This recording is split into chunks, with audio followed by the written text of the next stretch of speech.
Bom, Renato, a gente resolveu gravar um vídeo bem meia boca, viu? A Marcela, que é minha assistente, está com o celular, está gravando a tela do meu computador, tá? Porque eu não sei o que aconteceu, mas aquele software que eu faço a gravação de tela ainda não está gravando o meu aplicativo. Então eu já tinha falado muito, eu não percebi que a imagem estava congelada. Bom, aqui eu vou tentar mostrar para vocês o projeto bem rapidamente, para ver se não pesa muito, de tal maneira que eu possa passar o vídeo, ou se não der certo pelo WhatsApp, eu passo para o YouTube também, fica fácil de vocês visualizarem aí. Primeira coisa que eu quero falar para vocês é o seguinte: eu propositalmente desliguei o muro da frente, o gradil aqui, ó. Se eu chegar aqui, eu ligo, ele está na frente. Eu estou desligando isso, na verdade, Renato, é para facilitar na visualização do projeto. Aqui eu tenho, vamos perceber aqui como é que é o projeto. Primeira coisa que eu gostaria de falar para vocês é que a garagem, né? A garagem a gente fez aquele afastamento que você pediu, de 4,50 m, né? A gente fez exatamente, deixa eu tirar aqui, apareceu opa, apareceu uma caixa de diálogo ali, atrapalhando. Aqui é exatamente o que você pediu, 2,60 m, né? Aliás, garagem para dois carros, com 4,50 m de afastamento. O que eu fiz? Eu coloquei a laje mais baixa, até para destacar o volume da fachada, senão a gente não ia conseguir fazer aquele volume da fachada aparecer ali, ó. Tá vendo? Eu tinha que fazer a cobertura da garagem mais baixa para fazer aparecer com aquele desenho que você havia me mostrado. Tá? E eu mantenho aquela ideia, como eu te falei num primeiro vídeo, talvez lá naqueles primeiros, que a gente fez questão de colocar os quartos voltados para o nascente, o escritório, então, consequentemente, a gente está colocando do lado de cá a garagem, né? Que é o elemento mais baixo e, consequentemente, ele não obstruiria, né, na verdade, a fachada, a volumetria da fachada, que para quem está passando na rua perceber, tá certo? Ele é 2,60 m, é uma altura razoável para garagem, não precisa ser mais. Essa porta está com 2,50 m de altura, 1,20 m de largura. É uma porta muito generosa. Se você quiser maior, a gente pode até pensar, mas ela tem aquele detalhe de continuidade lá, então quem tiver à distância vai ver esse detalhe de continuidade lá em cima, tá vendo? Então ele manteve, é o mesmo que tem naquele desenho, naquela imagem que você me passou, tá certo? E agora nós vamos adentrar a casa. Eu tenho um hallzinho de acesso que é interessante e tem um vestíbulo aqui, uma espécie de antessala, né? Onde eu posso ter um aparador, um quadro, alguma coisa assim. E logo à minha esquerda, aqui eu já vejo o escritório, que é um escritório mais basicão, como a gente havia conversado. Ele é bem compridinho, ele tem a largura dos quartos para montar a volumetria da casa. E tem aqui duas estações de trabalho, eu coloquei, não sei se você vai colocar isso mesmo, nichos para colocar com livros, materiais, impressora, enfim, revistas, mais um espaço de estudo, mais de introspecção, de leitura, né? Separado com porta, separado tudo direitinho da casa. Dá para estudar sem necessariamente estar sendo atrapalhado lá. Bom, na medida que agora a gente entra aqui, a gente tem a sala dois ambientes. Essa sim, ela tem um pé direito de 3,80 m, um pé direito bem arejado, para dar uma sensação bem legal dentro da sala. E a gente fez o seguinte aqui, Renato, eu coloquei duas portas. Essas duas portas que eu coloquei aí são portas que podem ser trocadas eventualmente por janelas, se você não quiser ter uma porta que dê direto para esse corredor. Esse corredor é o que dá a garagem até a área de lazer lá no fundo. Eu coloquei algumas vegetações aí, coloquei um jardim de inverno vertical, para ficar uma coisa bem legal e para dar um microclima bem interessante nesses dois ambientes aqui da casa, que é a sala, né, e o ambiente da sala de jantar aqui com o seu aparador que fica logo aqui embaixo, tá certo?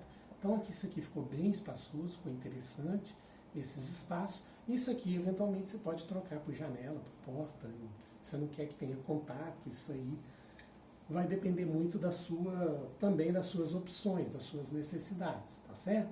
Bom, continuando aqui nessa parte, a gente vai chegar na cozinha. A cozinha também é dividida em dois ambientes, um ambiente para almoço, para pequenos lanches, o nicho, a ilha central, né, com com o fogão e mais a distribuição em U, né, dos equipamentos da cozinha lá, tá certo? Aqui também eu tenho a possibilidade de ter um balcão, que pode ter nichos, pode ter armários também, às vezes você quer espaço, cristaleira.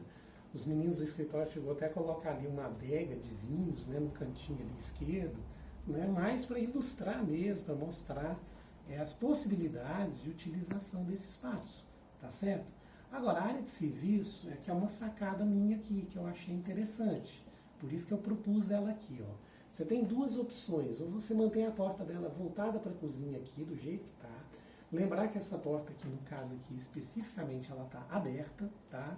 Ela pode ser uma porta com vidro leitoso, tanto essa porta quanto essas portas da cozinha aqui. Às vezes você não quer contato nenhum da sala com a cozinha, vocês falaram que queria cozinha fechada. Por que não colocar uma porta de madeira de correr? Por que não, por exemplo, colocar uma porta leitosa, com um vidro leitoso, de tal maneira que fique branquinho e você não vê do outro lado? Né? São as possibilidades que vocês têm, né, para aproveitamento dos espaços aqui. E aí eu tenho essa aqui, né, que eu sugiro mesmo que seja transparente, até para dar essa sensação de amplitude, eu ver a área de lazer lá no fundo, tá certo? Agora, com relação a essa aqui, ela pode ser uma porta totalmente fechada, uma porta de alumínio, metálica, fechada. A área de lazer ela é bem compridinha, né? Ela tem armário, tem área para passar roupa, máquina de lavar, máquina de secar, tanque, e aqui fora a gente tem um estendal. O estendal é uma área onde a gente destina para colocar varal, essas coisas, né? Então aqui tem um estendal que a gente colocou o cobogó, né? O que é o cobogó? É esse tijolinho vazado amarelo aí, né? O cobogó está sendo muito utilizado agora aqui em Patos. Além de ser bonito, além de ser uma coisa bem legal, ele permite a ventilação para secar mais eficientemente a roupa que vocês vão colocar os varais aqui, tá? Sem falar que também você tem um varal interno aqui, tá vendo? Um varal, né, que você pode pendurar roupa aqui internamente, aqui dentro da área de serviço. Bom, eu não quero que a porta dê direto na cozinha. Eu tenho a possibilidade de colocar essa porta aqui, né? Então eu posso sair na esquerda aí, né, exatamente nesse lugar aqui, ó, que eu estou passando o cursor do mouse, dá para eu colocar uma porta aí, né? Então eu consigo resolver bem o problema. Bom, agora aproximando aqui da nossa área de lazer.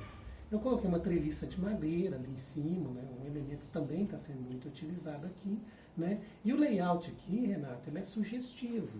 Você pode alterar, a gente pode alterar a posição de bancada, enfim, tem várias coisas que podem ser feitas de maneira diferente do que a gente está apontando e apresentando aqui. Por exemplo, a mesa circular que a gente colocou pode ser uma mesa retangular de 10 pessoas, o balcão da churrasqueira, ali nós temos os elementos todos completos, churrasqueira, fogão, pia, geladeira. Os meninos colocaram uma geladeira aqui da Inglaterra, não sei se você vai gostar muito não, mas na verdade é só ilustrativo, óbvio, você vai montar isso aí de acordo com com seus gostos, com as suas preferências, né, de você aí, que vai definir isso. Então ali a gente colocou um sofazinho, ambiente lounge, e aqui é que eu falei que isso aqui pode até ser esticado até lá no canto, você não precisa necessariamente ter a área de lazer, só esse espaço. Por que a gente não fez isso, esticou lá no canto? Porque a gente estaria aumentando a área construída, né? E a gente tentou preservar isso de tal maneira que não aumentasse muito essa área construída. Aqui nós temos a pia e vaso, né, do lavabo, bem pequenininho, coisa tranquila mesmo. E aqui a gente já tem a fachada, né, que a gente... Depois a parte externa eu vou mostrar em outro vídeo, tá bom? Eu estou mostrando a parte interna primeiro, para a gente separar as duas coisas e ficar mais fácil de você selecionar. Agora nós estamos chegando nos quartos. Primeiro, suíte lá no fundo. Aqui é uma suíte bem espaçosa, a cama está com um colchão king size, que é o maior colchão que tem. Tem a possibilidade de colocar penteadeira, recamier, um balcão, sapateiro. Tem muitas sugestões para quartos, né, gaveteiros, né, que torna interessante talvez a colocação aí para vocês. Aqui a gente entra no closet, tá? Que tem armário dos dois lados, aqui a gente garantiu em torno de 5,40 metros, se não me engano, a quantidade de armários lineares que a gente tem aqui, que é uma quantidade até bastante generosa. Entrando no banheiro, a gente tem a banheira, chuveiro, isso tudo dá lá para aquele estendal, tá vendo?